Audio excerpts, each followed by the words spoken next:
जनतेचा पोल काय सांगतो, जनतेच्या मनात दडलंय काय, आपण पुढचे 2 तास बघणार आहोत। आणि त्याकरता आपल्याकडे इकडे स्टुडिओमध्ये असणार आहेत एबीपी माझाचे मुख्य संपादक राजीव खांडेकर, उपकार्यकारी संपादक सरिता कौशिक, त्यासोबतच भाजपचे प्रवक्ते केशव उपाध्याय आपल्यासोबत आहेत, जे महायुती संदर्भात बोलणार आहेत, महायुतीची बाजू ते मांडतील।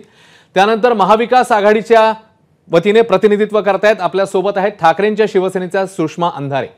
या सगळ्यांचं आपण मान्यवरांचं आता स्वागत करूया आणि पुढे चर्चेला आपण जाणारच आहोत। पण तत्पूर्वी कुठे कुठे काय काय आकडेवारी आली ती आपण बघितलंच आहे आणि अर्थातच त्याच्यामुळे आता आपण सुरुवात करणार आहोत या रिजन वाईज जाण्याच्या दृष्टीने किंवा जनतेच्या पोलची सुरुवात आपण जी करतोय ती कोकणच्या मातीतनं, जिकडे खरं म्हणजे निसर्गाने भरभरून दिलंय, त्याच कोकणात मतदार कुणाला भरभरून देणार आहे, त्यांच्या मनात काय आहे हे आता आपण जाणून घेणार आहोत। कारण पक्षफुटीनंतर कोकणात सेना विरुद्ध सेना या लढाईला धार चढली आहे, त्यात राणेबंधूंची प्रतिष्ठा पणाला लागली आहे। तिकडे मंत्री दीपक केसरकर हेही गड राखणार का पाहणं महत्त्वाचं आहे। हे सगळं घडत असतानाच मालवणमध्ये कोसळलेला शिवाजी महाराजांचा पुतळा, ज्याने राज्यातलं अवघं वातावरण, अवघं राजकारण ढवळून निघालं, यासारखे फॅक्टर किती महत्त्वाचे ठरतील 23 तारखेला आपल्याला हे सगळं कळेल।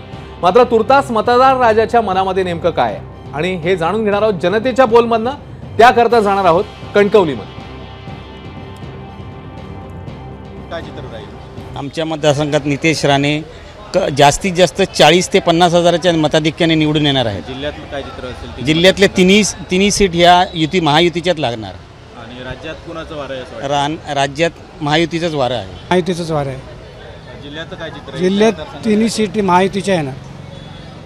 आणि नितेश राणे। राज्याचं चित्र काय असेल? महायुती। या मतदारसंघात काय चित्र आहे? भाजप राणे। जिल्ह्यात तिन्ही महायुती आणि राज्यात महायुती। सध्या वारं कोणाचं आहे? लाडला बहिणी वारं आहे, लाडकी बहीण। तुमच्या मतदारसंघात काय चित्र असा? चित्र म्हणजे आजच्या घडीला संदेश पारकरच्या बाजूने जास्त कल दिसतोय, कारण प्रत्येकाला वाटत आहे की संदेश पारकर एकदा तरी आमदार होऊन दे, हे प्रत्येकाच्या मनात इच्छा आहे की संदेश आमदार झाला तर एक कणकवलीचा म्हणा, आपल्या इकडचे गोरगरीब जनतेला खरोखर त्याचा फायदा होईल।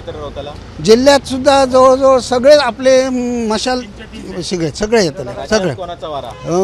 हे महाविकास आघाडीचा आहे त्याला 100% आणि वरचा कोसळा त्याला। जिल्ह्यात काय चित्र असत? जिल्ह्यात महाविकास आघाडी। आणि राज्यात कोणाचे वारे? राज्यात महाविकास आघाडी येणार। मतदारसंघात कसं चित्र आहे सध्या? संदेश पारकर सर्वसामान्यांच्या मनात संदेश पारकर आहे आणि समोरच्यांच्या पायाखालची वाळू सरकलेली आहे, म्हणून त्यांचे फेक कॉल, अपप्रचार चालू आहे त्यांच्याबद्दल। जिल्ह्यात घराणेशाही नष्ट होणार आहे आणि या ठिकाणी तिन्ही उमेदवार महाविकास आघाडीचे निवडून येणार आहेत। तसेच आमच्या या राज्यात महाविकास आघाडीचे 170 ते 180 सीट येऊन महाविकास आघाडीचा मुख्यमंत्री बसणार आहे।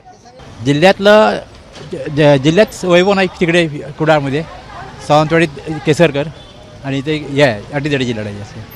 राज्यात कोणाचे वारे वाहत आहेत, युती की महाविकास आघाडी?